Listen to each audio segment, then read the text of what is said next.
Well, welcome, welcome. We're just excited, aren't we, to be here. This is our first ever History Day here at Northern State Hospital. And it's a joint effort between the Sedro-Woolley Museum and the Skagit County Historical Museum and also the Port of Skagit. My name is Amy Mua, and I'm a volunteer with the Sedro-Woolley Museum, and I'm the one who curated the Northern State Hospital exhibit at the Sedro-Woolley Museum. And our goal here today and tomorrow is what we want to do is preserve the stories of the people who lived here, who worked here, who had some connection with the hospital. And so that's our hope. If you haven't stopped by the information booth already, you'll want to make sure that you do that. There are several resources there for you. One of them is the Northern State Hospital Hub Drive Self-Guided Walking Tour booklet. And probably many of you have walked around the campus and wondered, what are these buildings? And this booklet contains all kinds of information about when they were built, what they were used for. There are patient quotes, there are staff quotes, there are photographs. So you'll want to make sure that you take one of those. They're $5, which just covers the cost of the printing. There's also a one-page two-sided map that's free, so you can also use that to walk the Hub Drive and find out about the buildings. There are also some books for sale. Mary McGoffin, who will be here speaking tomorrow, there are books, Red Roof, Under the Red Roof, 100 Years at Northern State Hospital. And there's also An Era of Change, Memories of Northern State Hospital, written by Ardella Harris Douglas. And Ardella, where are you? I think Ardella is here. She's clear in the back. There she is, if you turn around. Hi, Ardella. So Ardella worked as a nurse here, and she wrote this memoir, and it is just so lovely and so beautiful. So if we run out of them, they will be for sale at the Skagit County Historical Museum. So you'll be able to pick one up there later if you couldn't get one today. We're asking that you sign the guest book because we want to know how many people came and where they came from. And at the info booth, you'll also find out lots of information about our two wonderful museums, the Sedro-Woolley Museum and the Skagit County Historical Museum. And if you haven't yet seen the Northern State exhibit at the Sedro-Woolley Museum, you'll also want to stop by and check that out. We have a schedule of wonderful speakers today and tomorrow, both Friday and Saturday. And there's more information at the info booth about who's going to be speaking. There are former employees and family members, and this is the place to hear all of the memories and the stories. But we also want to preserve your memories and your stories. And so if you have a story to tell about Northern State Hospital, even if it's a small story or a small memory, we'd love for you to make an appointment at the info booth to have that recorded. And if you have photographs, we would love to scan those photographs. And if you didn't bring them today or you're not ready today, you can contact one of the museums and find out how to do that. So a few final nuts and bolts. We're sorry that there's no access inside the buildings during this weekend, but as I said, there's wonderful history to be seen just along Hub Drive. And there is bottled water for purchase at the info booth if you get thirsty. So now I would like to introduce our speakers for this hour.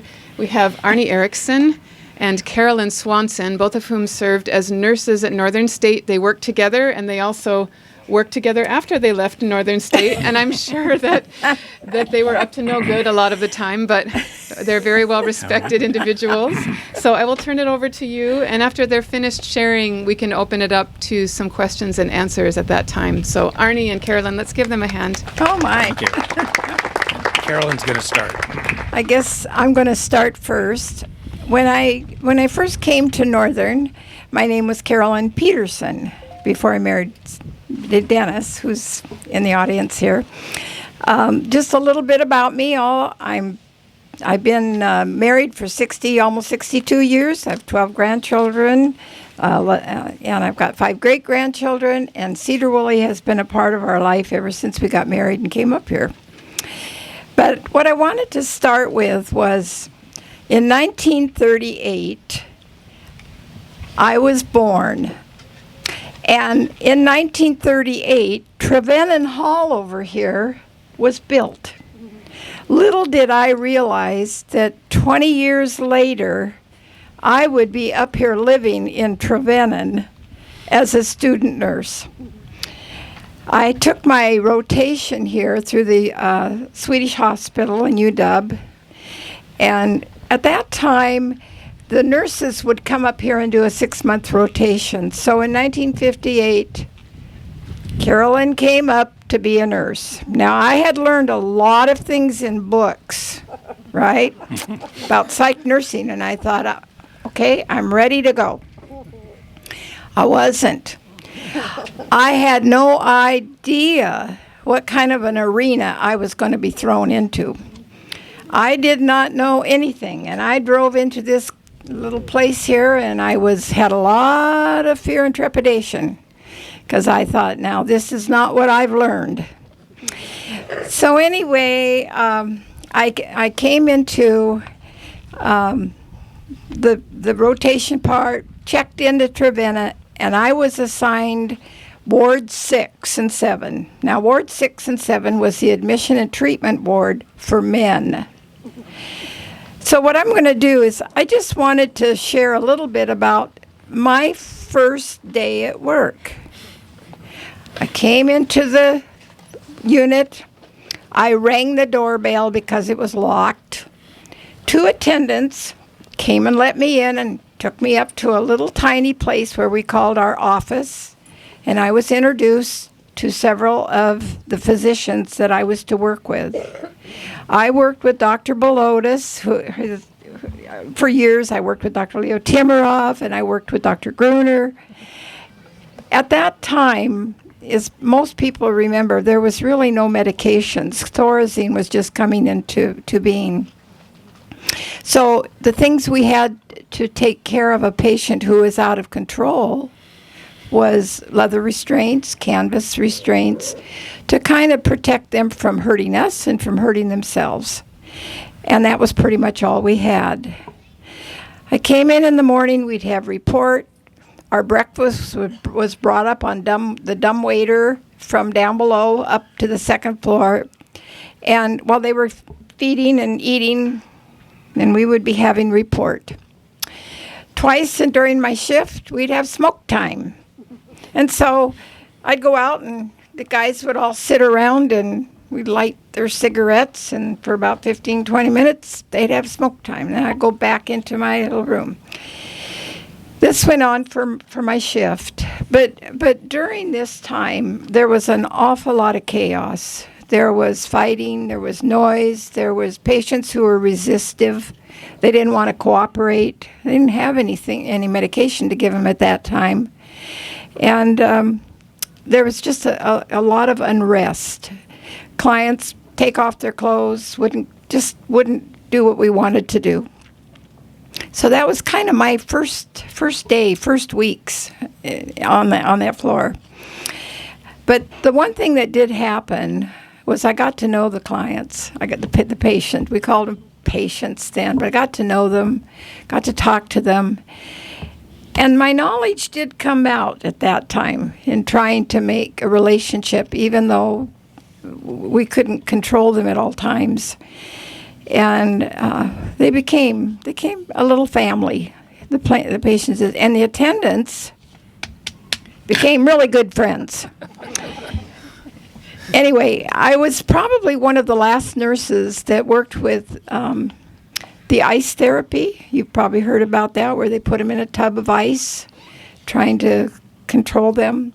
I worked with Dr. Jones and his IV insulin therapy, where we would put a patient in a coma, and then as they were down, we would slowly monitor their behavior and their pulse and respiration and all of that.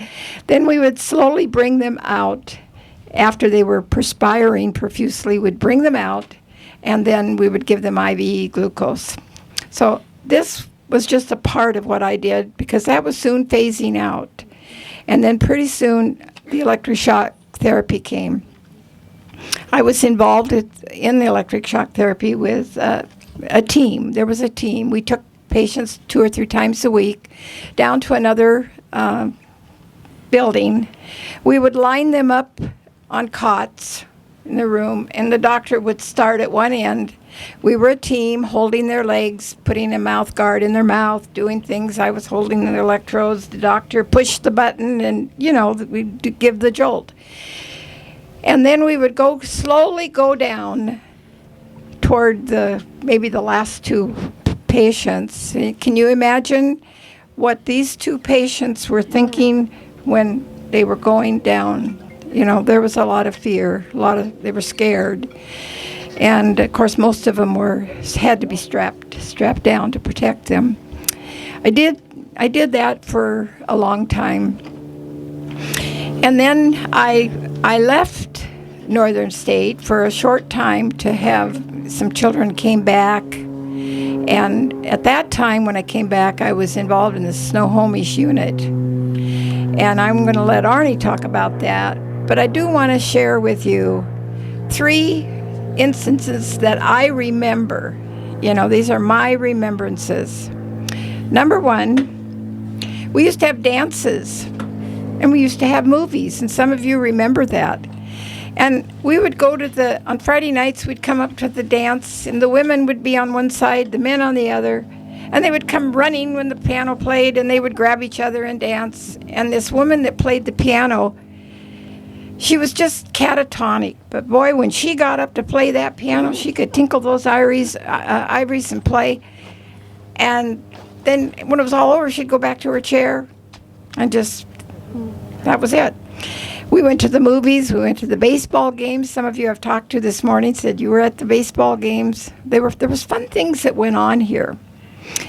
I did have a couple funny experiences, though, that I'll share with you. Now, you got to remember, I'm a young nurse now. I'm not very old. And one day, Arne and I were working together, the snow unit, and a patient got out. So we started chasing him down the road under the things here, and we both ran, and finally Arne stops, and he looks at me, and I look at him, and he says, "Well, what are we going to do when we catch him?" I said, "I don't know." So we turned around and went back and let a state car. The other time that was kind of funny was we were got a call, and there was a lady that was walking out of Northern State. They called and said, "You better get a state car, and we would need to go pick her up." And I said, "Okay." So I went and attended. We all went down to pick this lady up. I told her to get in the car, that she had to come back. She said, "I'm going to town." And I said, "Well, no, you need to come back." I was trying to be very nice.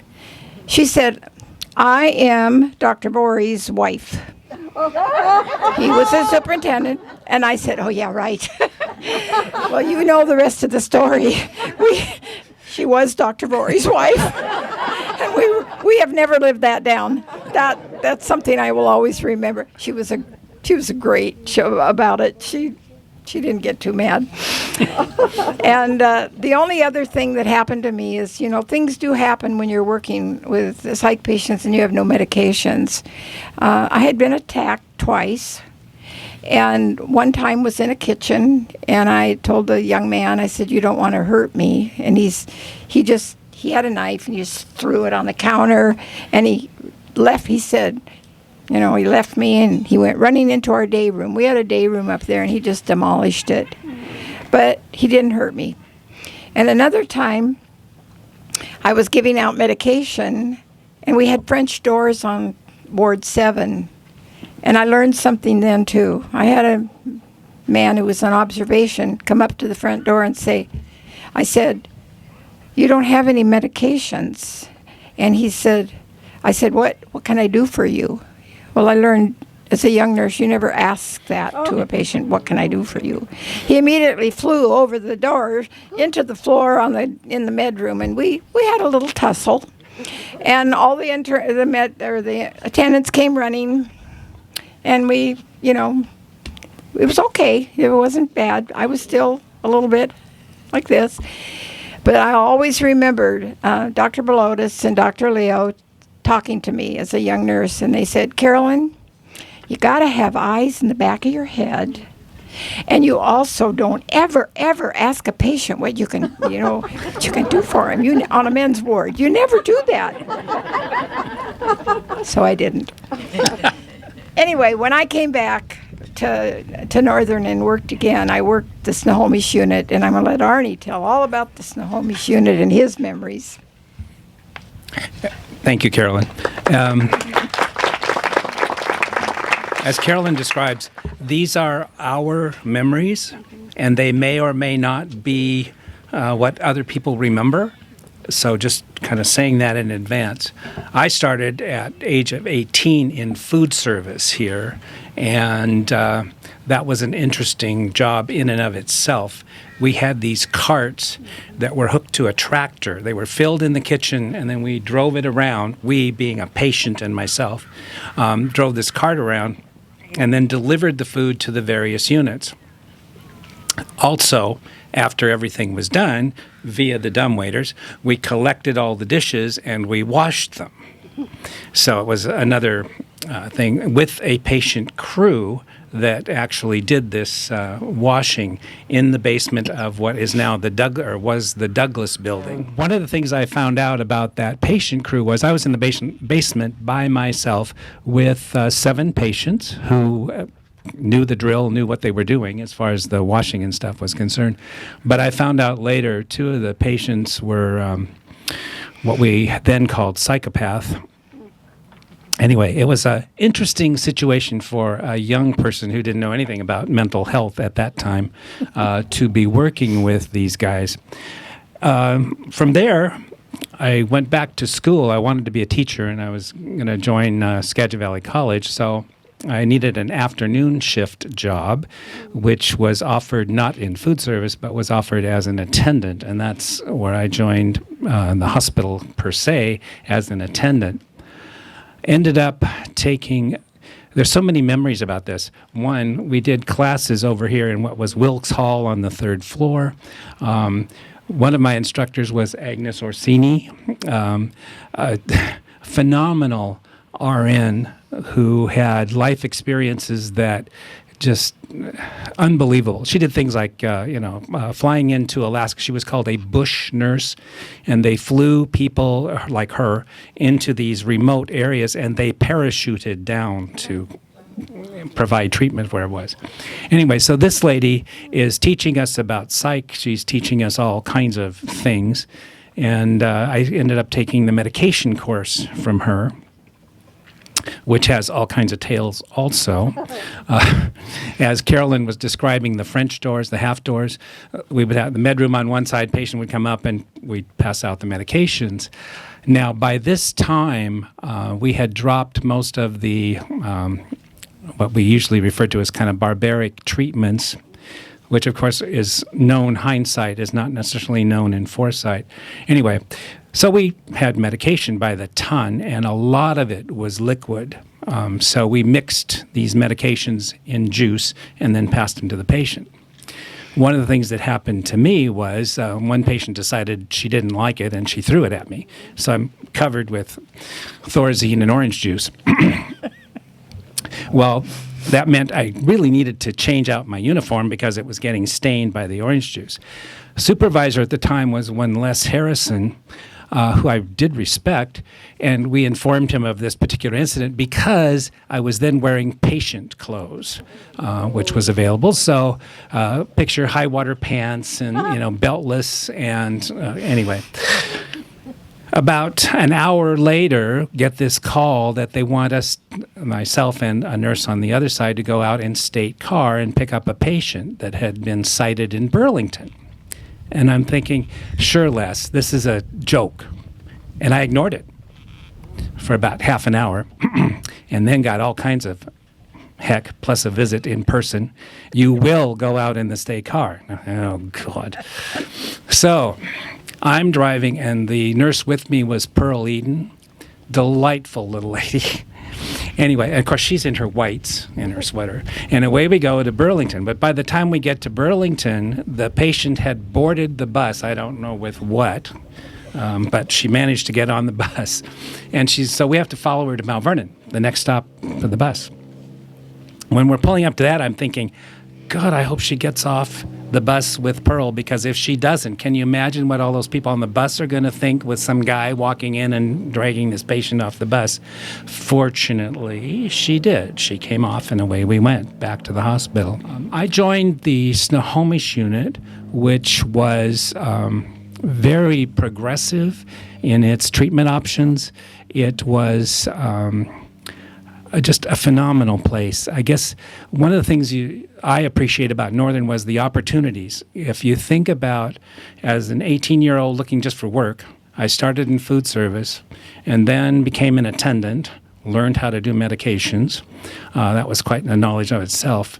And then much later got offered the opportunity to join the LPN course, which they offered here on campus. So you could go to school and work, which was miraculous, all things considered. And again, I ended up back in Wilkes Hall at the top, getting lessons from Joanne Griffith at the time, McGinnis now, and she's speaking tomorrow, I think, and Marilyn Dye, also longtime people that worked here. Anyway, so going back to the Snohomish unit, once we got up there, the process was that we used an intervention called sleep therapy, which our belief was the patient comes in, is in acute crisis, and we need to try to remove that patient from that crisis, at least for a time, to try to get them so that they are more susceptible to medications and or psychotherapy, whatever works for that particular patient. Sleep therapy meant, though, that once you got in, had your physical exam, made sure we could do this on you, then we started pumping medication into you, and this was usually oral. Once in a while, it was IM. But then you stayed asleep, pretty much. Yes, we gave you liquids. If you did wake up enough, we might give you some food, but that wasn't the important thing. The important thing was to be asleep. So two funny things that happened. One, and working 3 to 11, of course, the admissions oftentimes got there just as we were coming on or just before us, so the patient would be stabilized, whatever. One of my favorite memories, or funny memories, I think, was I walked into the room. We checked on the patients frequently while they were sleeping, make sure everything was okay. I go into this room. This lady is on a drug called paraldehyde, which is, it's like if you drink, they used to use it as a Mickey Finn back when they were hijacking sailors, because you could pour it in a drink, they'd drink that, and they'd be out in very short time. Well, this lady could drink it without anything much anyway, so she's sound asleep, but I'm kind of trying to make sure she's still breathing and everything. Well, she rolls away from me toward the wall, but her hair stayed there. And I about flipped. I thought, I wasn't used to wigs. I was like, oh my God. The other funny one there was coming into work one afternoon, most all the buildings were sort of horseshoe shaped. And so the units, as you walked into the entrance, which was on the inside of the H thing, there are units on both sides. I could hear this fire, fire, and I'm thinking, oh God, what's going on? Get upstairs, find out we've just admitted a new patient in, and she's the one hollering fire, and they're debating about what we're going to do, because this is all the patients that are supposed to be asleep. I mean, sometimes you can holler certain things that people wake up anyway. Plus, there was all the patients downstairs who were up and about and wondering what was going on. They decided to use paraldehyde, but this time they decided to use IM paraldehyde, which stings. So we go in, minus some additional things that happened, and we inject her, and the hollers change from fire to fire in the basement. The other nurse and I couldn't even stand up. I was laughing so hard. It was like, oh my God. But she went to sleep. Just a couple notes.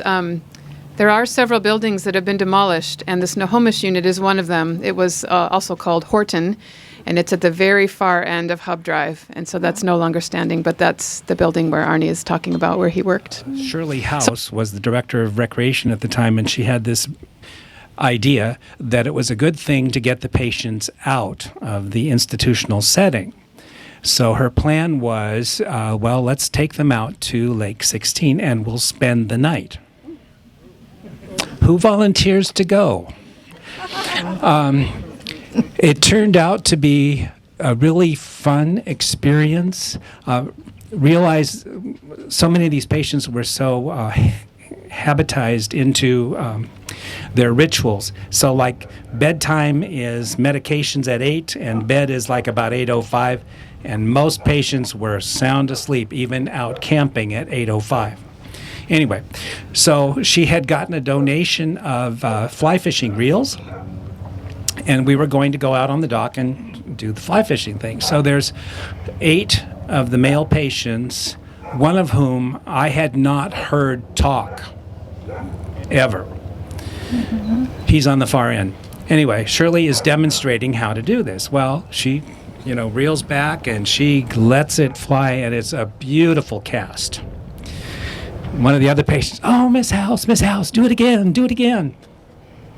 So, of course, with that kind of prompting, how can you not? This time, she's obviously going to try for getting it clear across the lake or something. She comes back, and she lets go, and all of the line piles up at her feet. I have never seen so many patients laughing so hard, including the one that never said boo. I mean, that was one of the funnest moments. It was like, oh my God, you got to be kidding. And they just loved it. Of course, then they wanted her to do it again. So let's open it up to questions. And what we're going to do is, if you have a question, if you could raise your hand, and Tracy will come around with the boom mic so that we can record your question and everyone can hear. Here's a question over here. Yeah, I was wondering, the movie One Flew Over the Cuckoo's Nest, would you say that was a very accurate movie, an accurate depiction of a mental health facility, or was it too dramatized? And one thing specifically I was wondering about was, like, they had group sessions, and I don't recall anybody saying anything about that. Was that something that happened at the facility here? You want to start? I don't remember group sessions when I was working when I first came. The group sessions that involved families, doctors, counselors was what Arne said was Naomi's unit. Then they were assigned when a patient could go. They were assigned those things. The goal being to get them back home, as if they could go back home, to try to give them something that would hopefully enable them to go back maybe to a job or to wherever. When I first came there, I would say that it was not like the movie.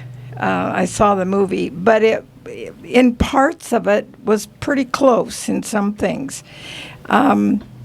Women fight with women, like that movie, with pulling hair and fighting and doing that. We saw some of that, and men were very resistive and uncooperative, but where I worked, I didn't see it quite as bad as it was, or barbaric as Cuckoo. Now, maybe somebody here has worked on another ward where they saw that, but I didn't. We tried to protect a patient, keep them. We had to restrain them, but it was all to protect them from hurting themselves, from hurting us, and maintain their dignity.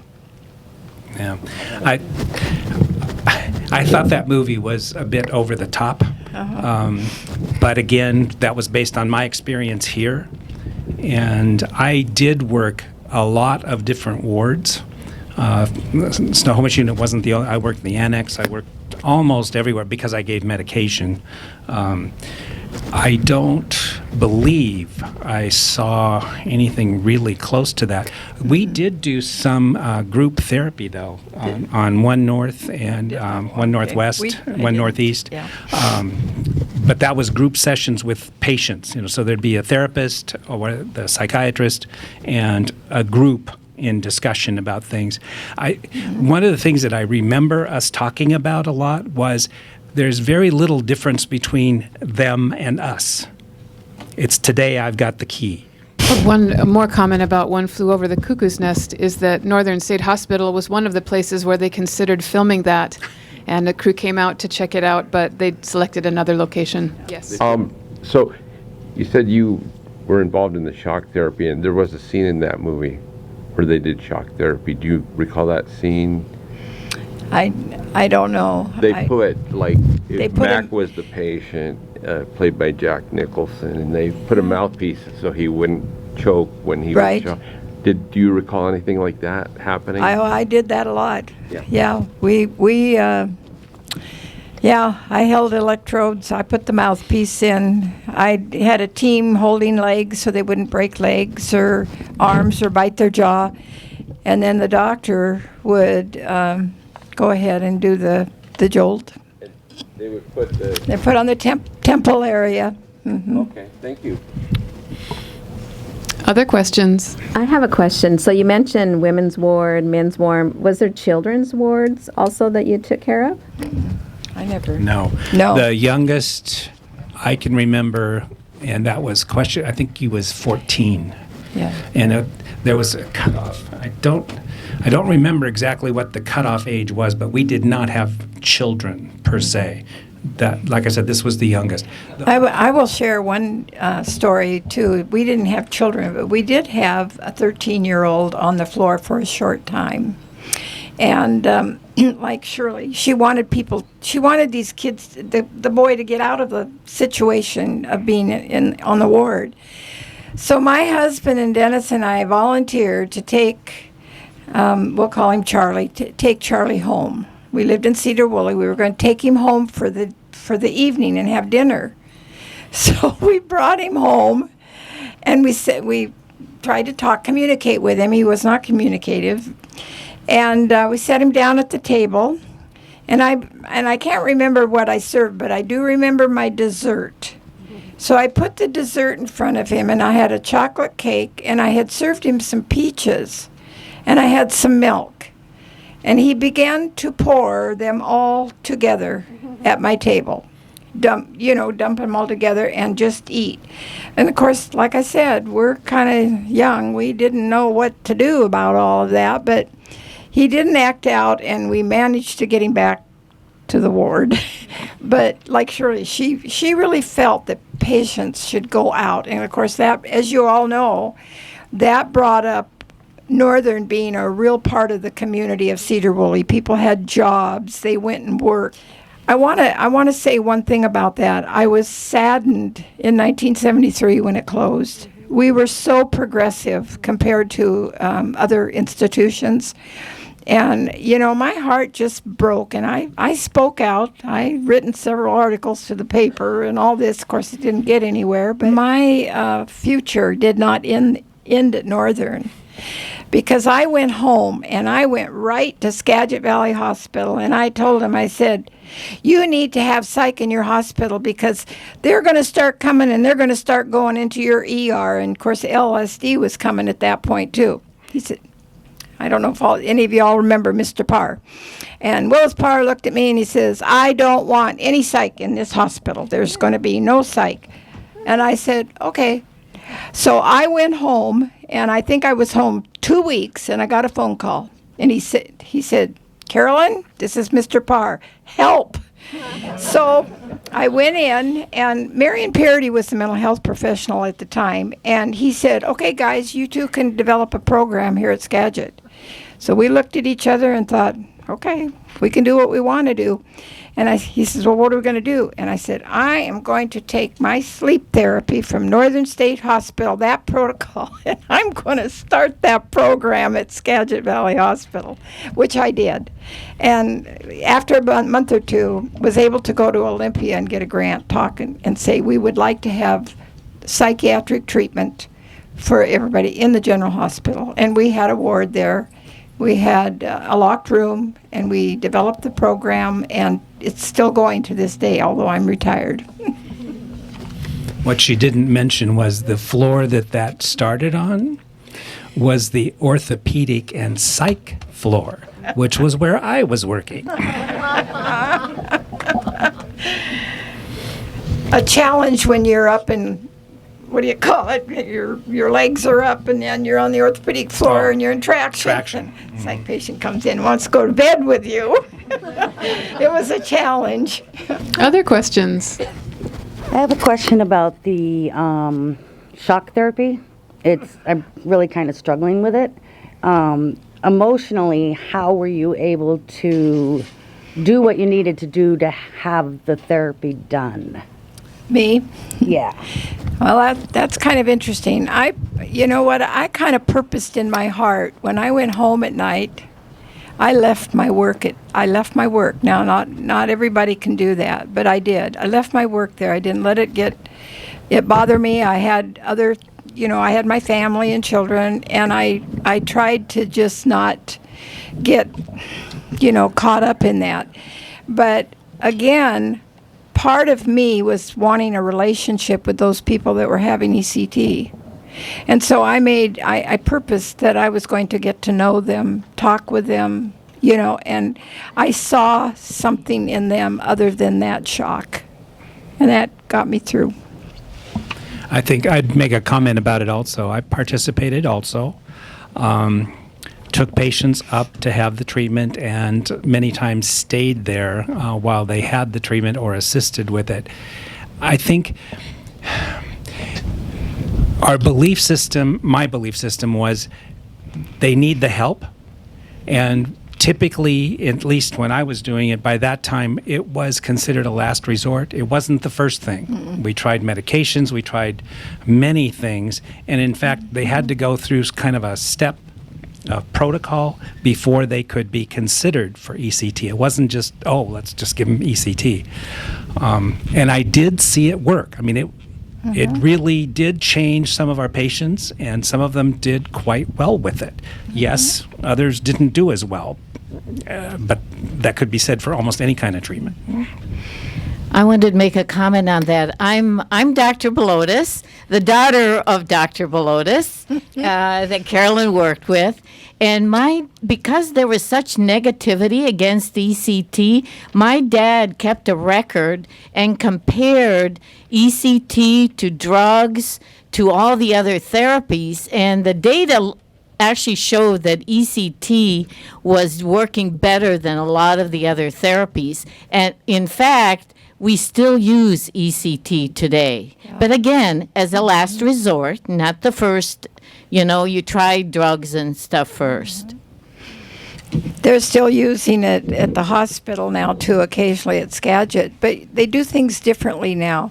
A patient is brought up to the recovery room, and we did the shock therapy in the recovery room, and we gave them a medication, Brevitol, that would put them to sleep. Brevi means short time. They would go just to sleep for the initial jolt. We didn't have to hold down them or anything. And when they began to recover from that, we were in a recovery room, and they were taken back to their room. And again, like Arne says, and we saw many patients do very well on ECT. Yeah. I think there was another question back there in the back.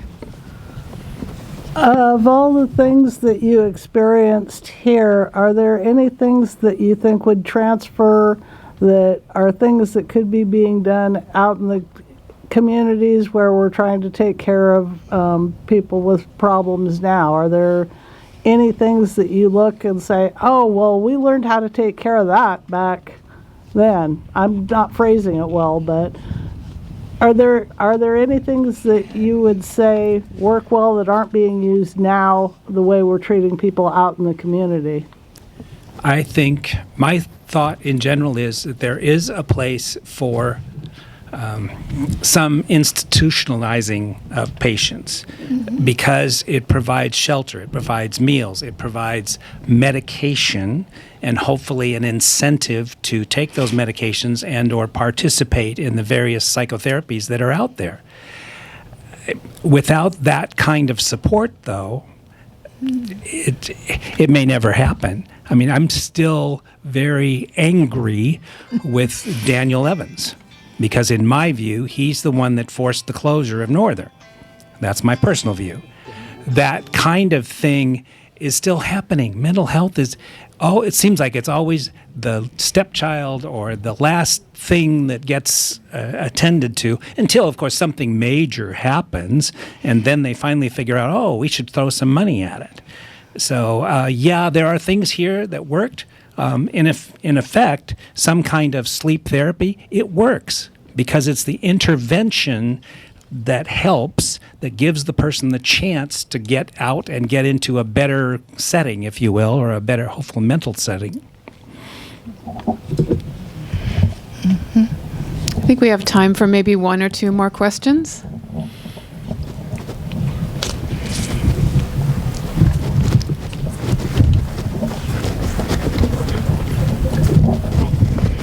Mine isn't so much a question, but just a short story. I worked for over 20 years at Folsom State Prison. And a lot of the things that you talk about that you dealt with, I know there was a correlation to the prison setting. We had a mental hospital in California shut down and to save money. Well, what it did was release all of these mental patients that were then living on the street, you know, and that committing crimes, and because they were mental patients. They wound up then in the prison system.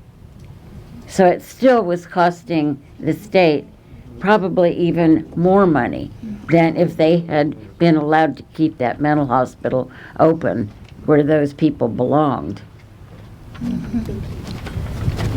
Yeah, I would have to agree with you. It's just and it's unfortunate. We did have a so-called, how did they, I think they called it, it was supposed to be the criminally insane unit,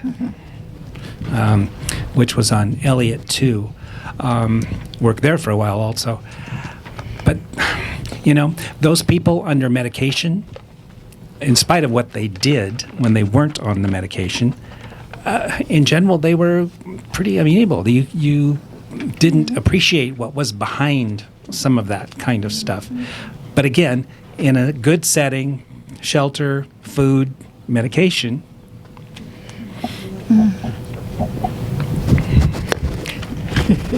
Last question.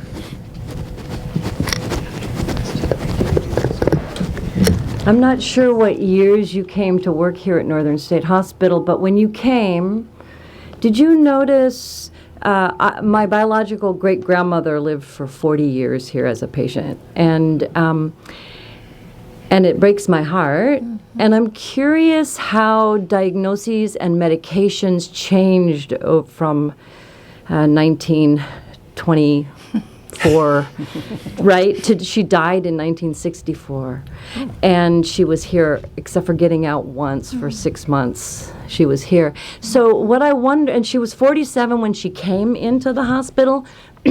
So I try to make sense of that, and my question to you is, how might medications and treatments of those earlier patients, when you came in, the geriatric patients that were severely mentally ill, do you feel like the changes in treatments and awarenesses of diagnoses changed so that you didn't have so many long-term patients in mental hospital? That's one of the things that happened. That's what closed us. Because the medications made enough of a difference. Like when I started in 64, the average daily census was around 1,200 patients. And by July, August of 1973, our average census was around 600. That's a very dramatic change. But as Carolyn was pointing out, and unfortunately, probably the times your relative was here, those were, yes, they were major transitions, but on the other hand, they didn't happen overnight.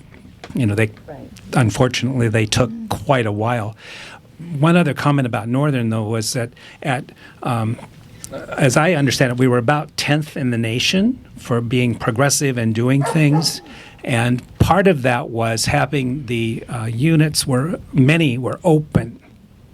No, a majority of the geriatric side, not so because of the confusion involved. But the psych side mostly had open units. I took a patient from here back to Jamestown, North Dakota in July, because that's where he was from, and took him on the train, had no problems at all with him. And when we got to Jamestown at midnight with 100-degree heat, I got off the train and I about fainted because we'd been on air-conditioned terrain, and it was so hot at midnight. I couldn't believe it. Anyway, the attendant that picked him up said, "Would you like to come out and see our institution?" I said, "Sure." Turns out that institution was approximately the same size as Northern. So we got to talking about, my question was, well, how many open wards do you have? And he said, "Oh, we don't have any." I said, "You don't have any?" He said, "Yeah, we had one unit open for a short time. 3 of our patients got away and and they didn't go to Jamestown. They went to some other little town anyway and got drunk." I had to laugh. I told him, I said, "I drive state car for Northern at times. Guess what? It's not unusual at all to get a call, go downtown Sedro-Woolley, and pick up one of our patients from, you name it, the Aces, the Castle, the whatever. When we brought him back, we would put that patient under, you have to stay here kind of thing, but we didn't lock the rest of the ward." Amy, I just want to say I would also like us to remember there were some people that were real influencing the psychiatric part of like nursing, and that was Gloria Lausch, Nancy Kittner, and Neva Swanson, Alberta Swihart. They were all working. I worked with all of them, and in fact, they were ones that got me, to grow in my nursing. And they're all gone now. They have, in fact, Neva just passed here, and so just know that they had a great influence at Northern State. And it was quite common for people to go home for a time and then return, and that was often the case.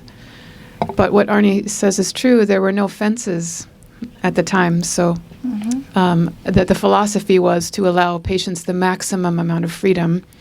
And so the Olmsteads, who designed the Northern State campus, their father had been in an institution. And so their methodology was they really wanted to design a place that was beautiful.